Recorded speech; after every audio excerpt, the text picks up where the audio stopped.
Hello and welcome to the Spirit Guide Daily. Hey, we're in a collective. We all share energy, and these are daily messages, but they're timeless. They will cross your path when they are meant to. This is the Sacred Traveler. It's going to be bringing us an oracle card. This is the Tower of the Night. It's one of my favorites. It'll be bringing us three predictive cards. And then we have the Secret Garden inspiration cards. Not one that I use a great deal, but it felt fitting for this. This is one in a series that will be the last of the Spirit Guide Daily for a little bit.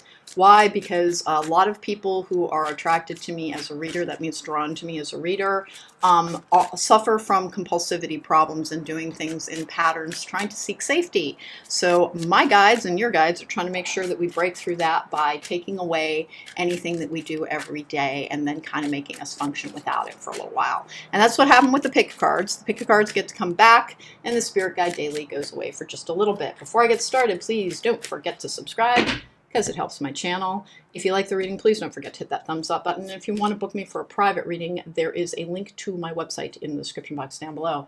Three of Pentacles in the upright, which is creativity, working in group projects, quite frequently work going very well, working with others, being able to hear what they say and take it into account. It is a card of kind of shared leadership while working with the collective. That is coming out with the Chariot in reverse. Now, the Chariot in the upright is the card for the astrological sign Cancer.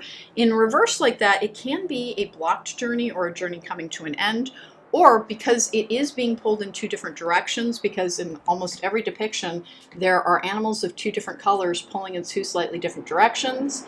It's a great card for business, but it is a card of making choices as well. It looks like you will have help in a business journey that will help kind of hone down your choices and make the most successful ones apparent to you.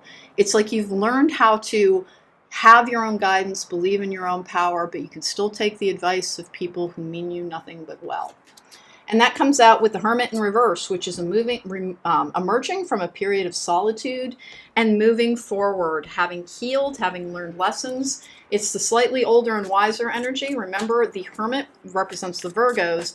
In the upright, it is also the card of the Fool. The Fool and the Hermit are the same figure.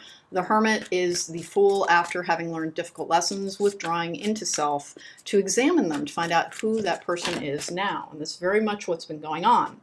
A journey in healing has been brought to an end, and a new stage of your life is beginning. We have unknown territory. You're exactly where you need to be.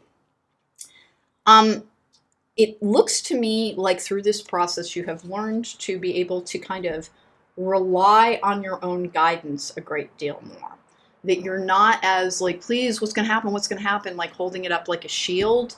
Instead, you're like, well, I guess whatever happens is the more and more I heal, the more likely I am to be able to face the burdens or the challenges or the barriers of every day and like take them down myself. I don't need to know what's coming around the next corner as much.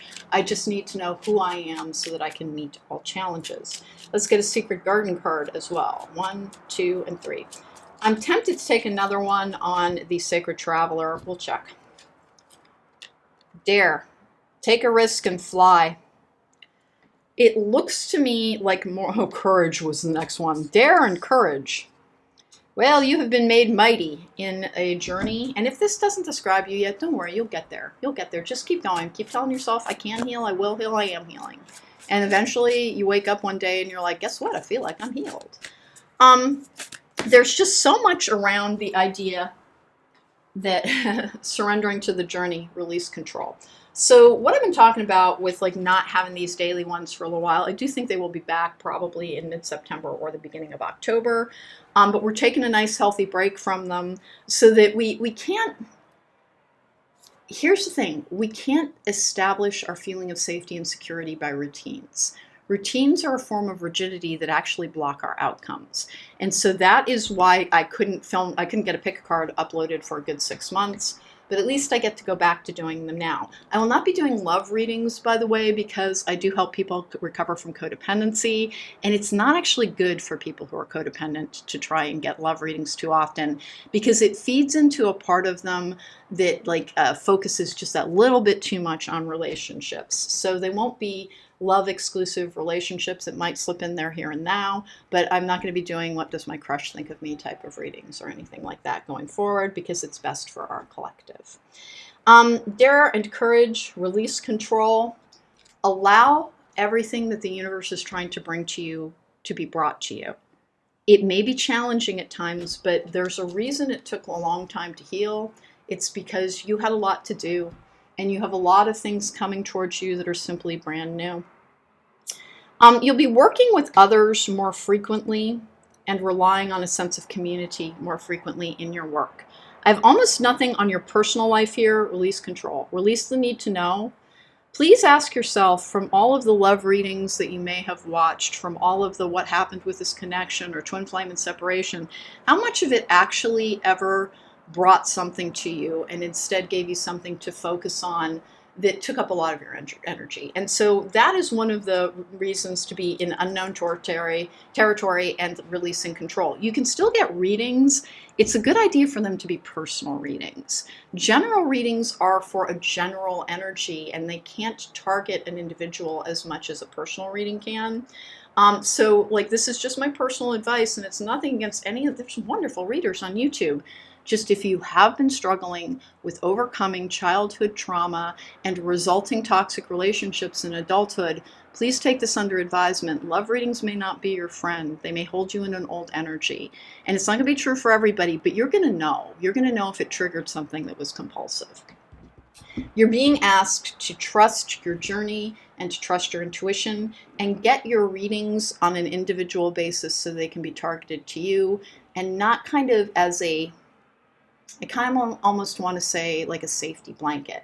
And that's for your like personal stuff. There'll be things coming up about career and healing and spiritual journeys. Anything that's regarding your spiritual journey is like, if you want to watch pick a card, like, I don't want to give that up. It gives me a sense of peace. Go toward things that are about spiritual journeys and healing and the expansion of the gifts that you have been courting over this course of time. So that is the Spirit Guide Daily for today. You're going to have new things coming to you, and you're going to need to have courage. If you're hearing that and it sparks even the tiniest bit of fear, it's not your message yet. And I use yet at like really deliberately. I'm likely to start recycling some of the old ones to fill in that gap for anybody new joining me. I haven't fully decided on that. But that's part of like, there's a breadcrumb journey through healing that has been left behind in my readings for about the last, close to 4 years. And things are coming to fruition. So basically, you've received your undergraduate degree and now you're on to your master's. I don't really have a lot to add to this other than every time that you feel frightened, remember you're exactly where you need to be. And that there is something trying to help you and guide you on this spiritual journey. You are not in this alone. You have your collective, you have your guides, your guardians, your ancestors, and your angels.